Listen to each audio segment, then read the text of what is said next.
हरे कृष्ण। प्रिय श्रोताओं, स्वागत है आप सभी का हमारे चैनल पर। आज के इस वीडियो में हम आपको सुनाएंगे ऋषि पंचमी व्रत की कथा। ऋषि पंचमी का व्रत भाद्रपद मास के शुक्ल पक्ष की पंचमी तिथि को किया जाता है और इस व्रत के करने से सभी प्रकार के पापों से और दोषों से छुटकारा मिलता है। विशेषकर ये व्रत महिलाओं के लिए है। इस व्रत को करने से नारी जाति सभी पापों से छूटकर अंत में भगवान विष्णु के सानिध्य को प्राप्त करती है और अपना उद्धार करती है। तो अगर आपने व्रत किया है तो बहुत अच्छा है, और अगर व्रत नहीं किया तो भी कथा तो अवश्य ही सुने। और अगर कथा आपको अच्छी लगे तो लाइक करके शेयर करें, क्योंकि आपके लाइक से हमें ये पता चलता है कि आपको हमारा वीडियो पसंद आया। और अगर पहली बार चैनल पर आए हैं तो चैनल को सब्सक्राइब करके बेल आइकन पर क्लिक अवश्य कर लें। तो चलिए अब हम शुरू करते हैं ऋषि पंचमी के व्रत की कथा। बार राजा सिताश्व ने ब्रह्मा जी से कहा कि हे पितामह, मुझे ऐसे व्रत बताइए जिससे नारी जाति का उद्धार हो और समस्त पापों का नाश हो। तब ब्रह्मा जी ने कहा, हे राजन, मैं तुम्हें यह व्रत बताता हूँ जिससे समस्त पाप विनाश को प्राप्त होंगे। वह ऋषि पंचमी का व्रत है, जिसके करने से नारी जाति के तमाम पाप दूर होकर वह पुण्य की भागी होती है। इस संबंध में तुमसे एक पुरातन कथा कहता हूँ, सो उसे ध्यानपूर्वक सुनो। विदर्भ देश में एक उतंक नाम के सदाचारी ब्राह्मण निवास करते थे। उनकी पतिव्रता नारी सुशीला से एक पुत्री और एक पुत्र का जन्म हुआ। पुत्र सुविभूषण ने वेदों का सांगोपांग अध्ययन किया। कन्या का समय के अनुसार एक सामान्य कुल में ब्याह कर दिया गया, पर विधि के विधान से वह कन्या विधवा हो गई। तब वह अपने सतीत्व की रक्षा हेतु पिता के घर में रह करके जीवन यापन करने लगी। ब्राह्मण सपरिवार गंगा तट पर कुटी बनाकर बालकों को विद्या अध्ययन कराने लगे। एक दिन कन्या माता पिता की सेवा कर वहीं पर एक पत्थर पर सो गई। रात भर में उसके सारे शरीर में कीड़े पड़ गए। सुबह जब कुछ शिष्यों ने उस कन्या को अचानक से इस दशा में देखा तो उसकी माता को गुरु पुत्री के दुख को बताया। गुरु पत्नी जाकर अपनी पुत्री की दशा देखकर नाना प्रकार से विलाप करने लगी और वह पुत्री को उठाकर ब्राह्मण के पास लाई।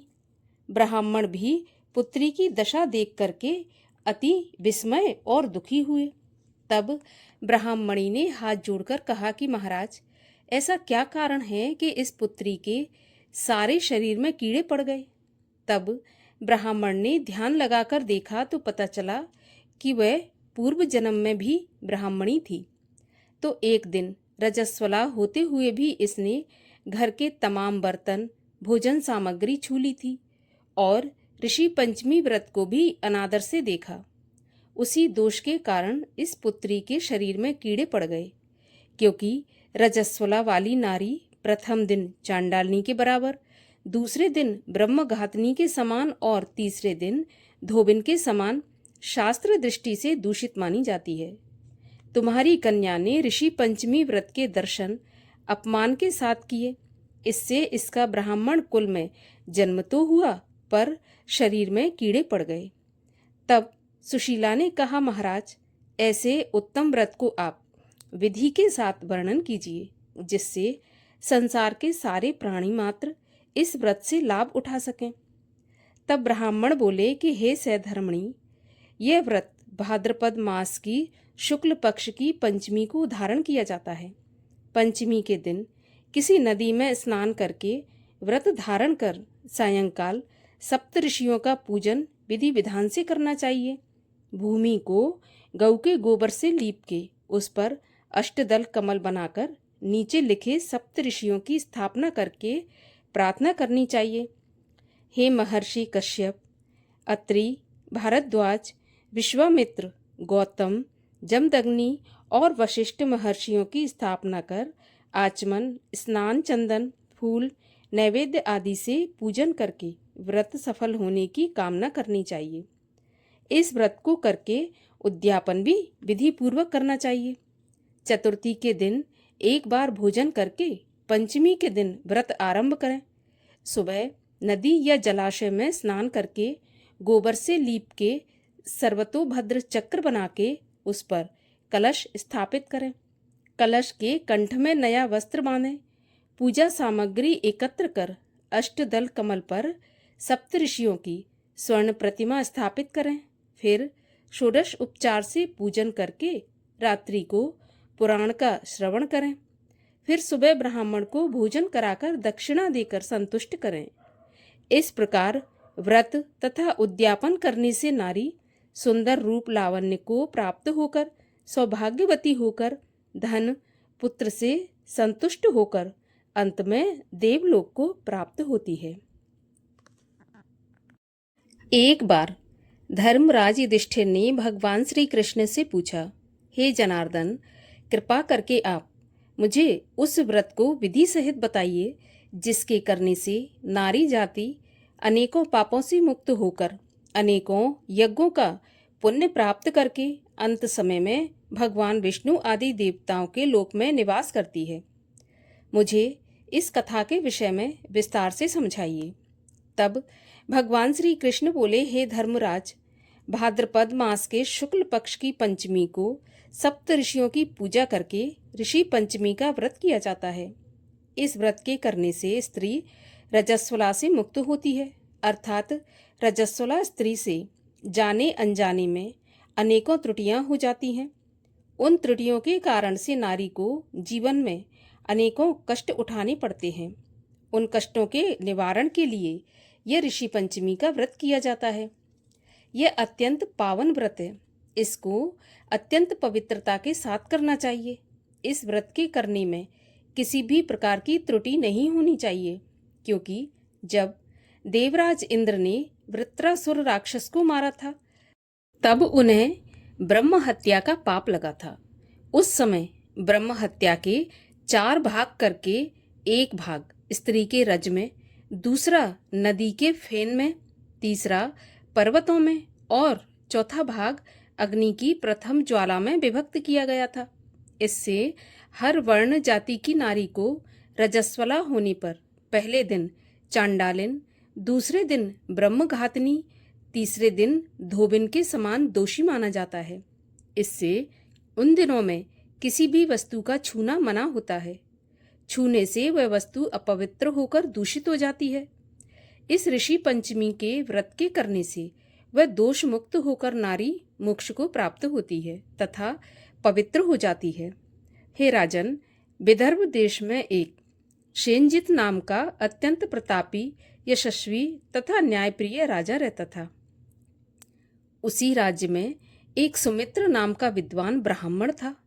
उसकी पत्नी, जिसका नाम जयश्री था, ऋषि कार्य में वह अचानक रजस्वला धर्म को प्राप्त हो गई और वह समय अनुसार भोजन आदि प्रति वस्तु छूती रही। इस प्रकार समय पूरा होने पर दोनों ही पति पत्नियों की मृत्यु हो गई।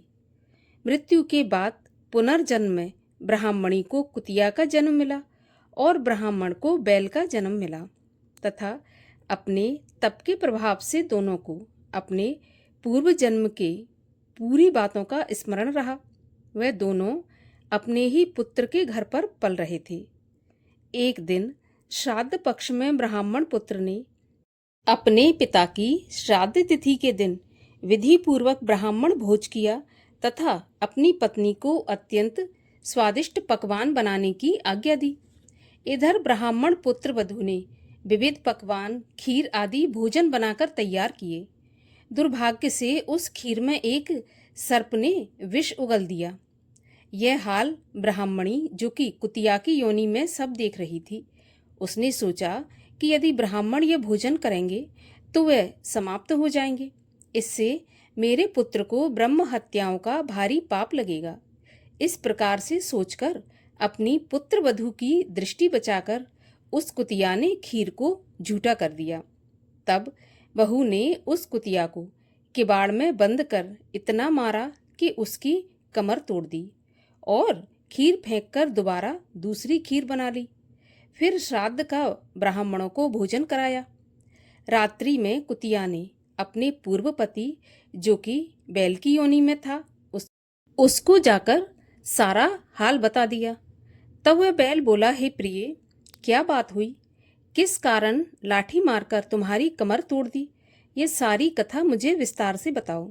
तब उस कुतिया ने बैल को वह सब बताया कि किस प्रकार और किस कारण से उसकी पुत्र वधू ने लाठी मारकर उसकी कमर तोड़ दी।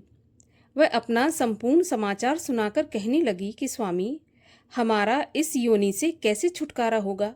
हमको किस कुकर्म के कारण ये सभी दुख भोगने पड़ रहे हैं? ब्राह्मण पुत्र वहीं पर छुपा सब कुछ सुन रहा था। उन दोनों को उसके यहाँ होने का कुछ भी भान नहीं था।